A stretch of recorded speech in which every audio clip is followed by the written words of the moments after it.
Welcome and welcome back to Unapologetically Black Unicorns. This week, I do not have a guest, as last week was a holiday for many people here in the United States.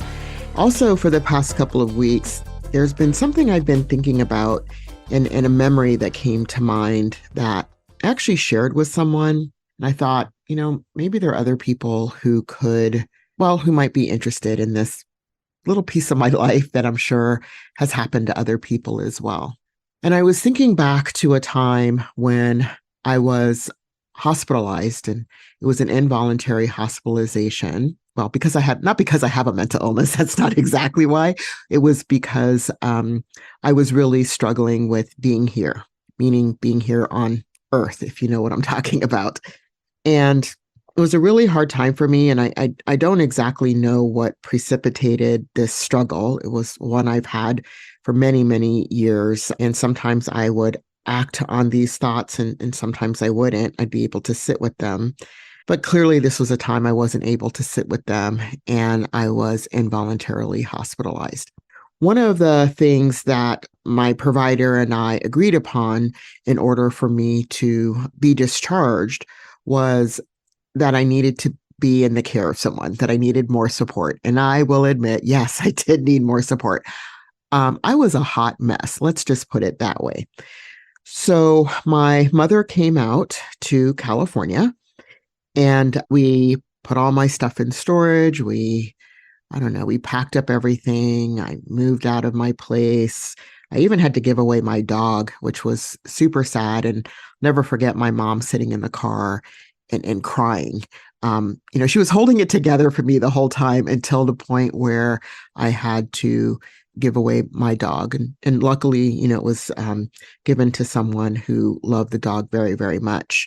But unfortunately, my mom is allergic to dogs, so we couldn't have one in the house. And back to the East Coast I went.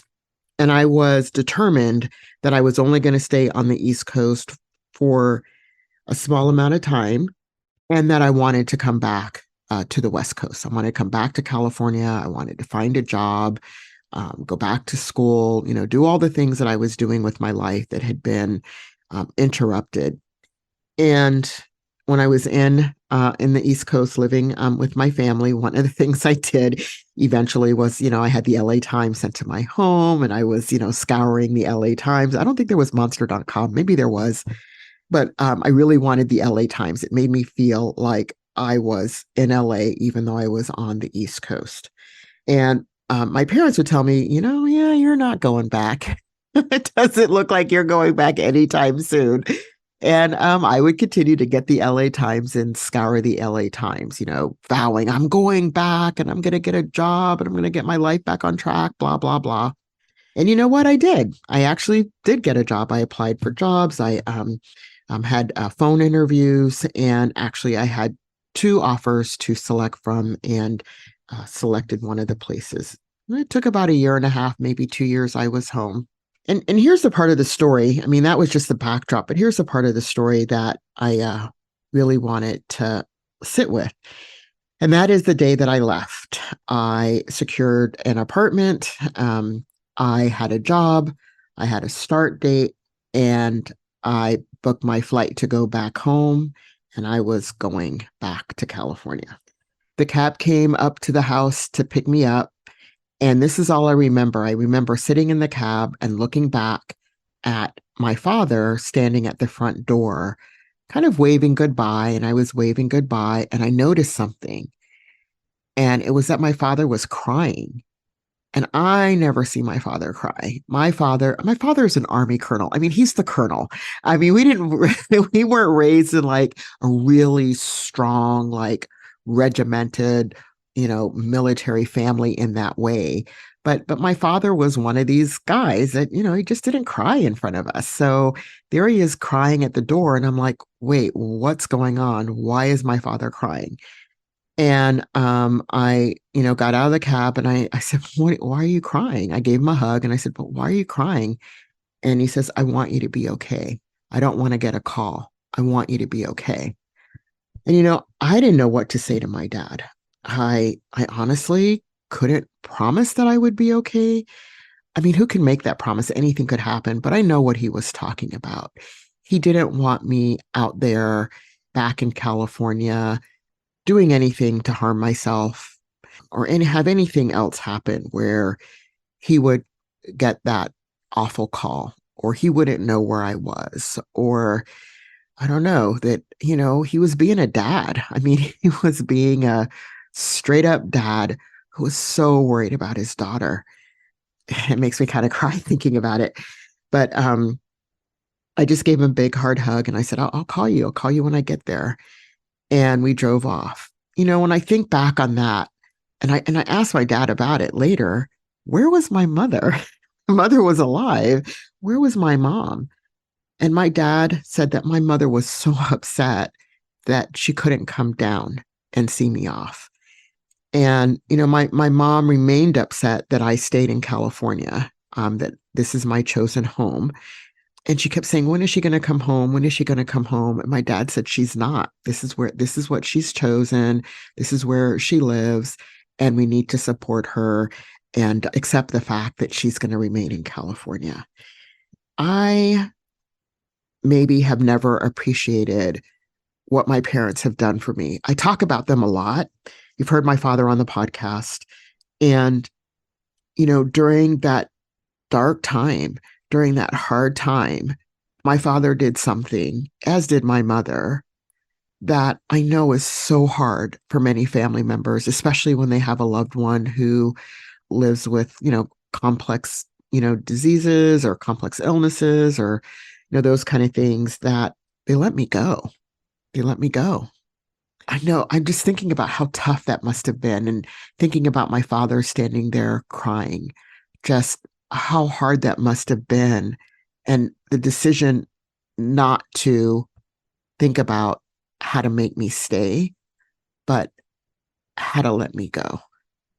A lot of times we talk about in mental health, or I have heard the phrase about de-individualization. De-individualization, is that how it's pronounced? Where the idea is you're supposed to be this independent person from your family. And our family is very tight. My grandmother, my aunt, my uncle, my grandfather, all of, my cousins, all of us are like moms, dads, brothers, and sisters to each other, even though we may be in name auntie, uncle, grandma, grandpa.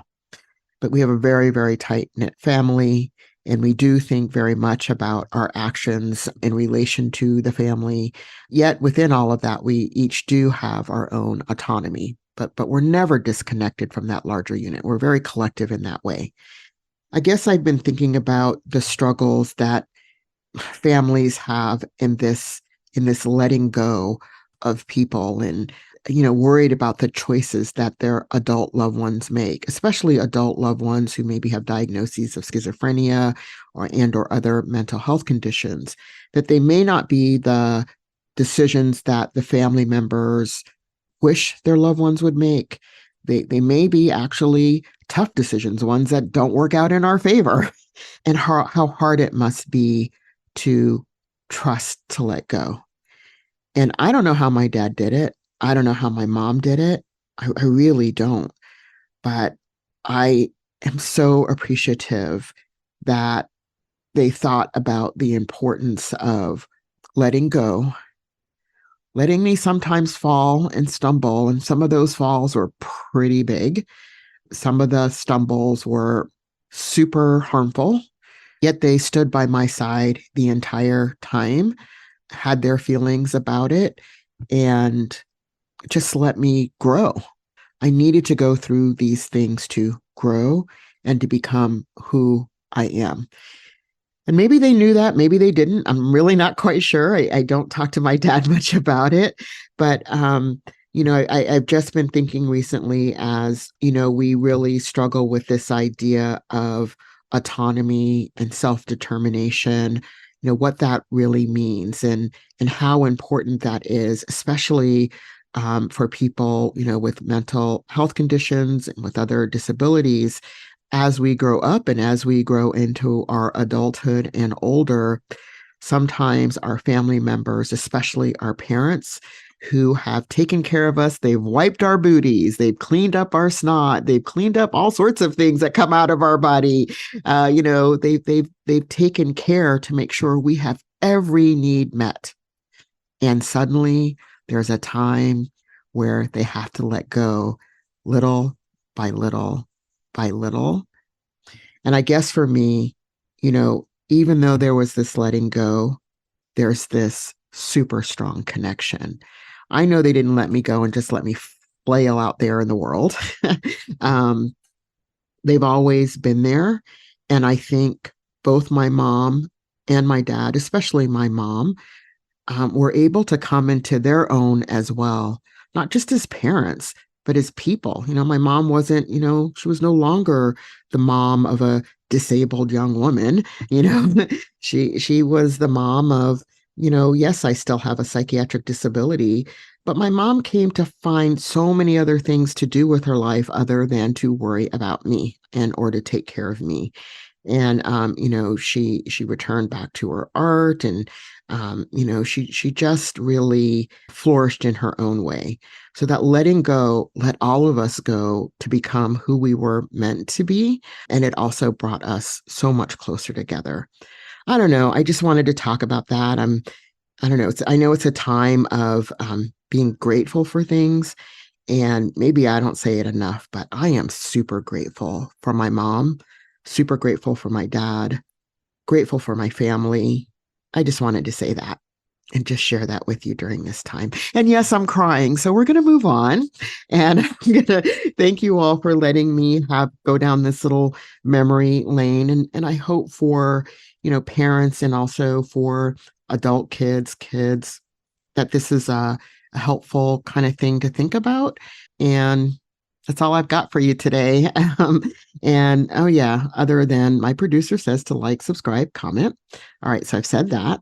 But as you know, the most important thing I think any of us can do is to share. You never know who needs to hear this message, and who it may be helpful for, who it may provide new information for. So please do share.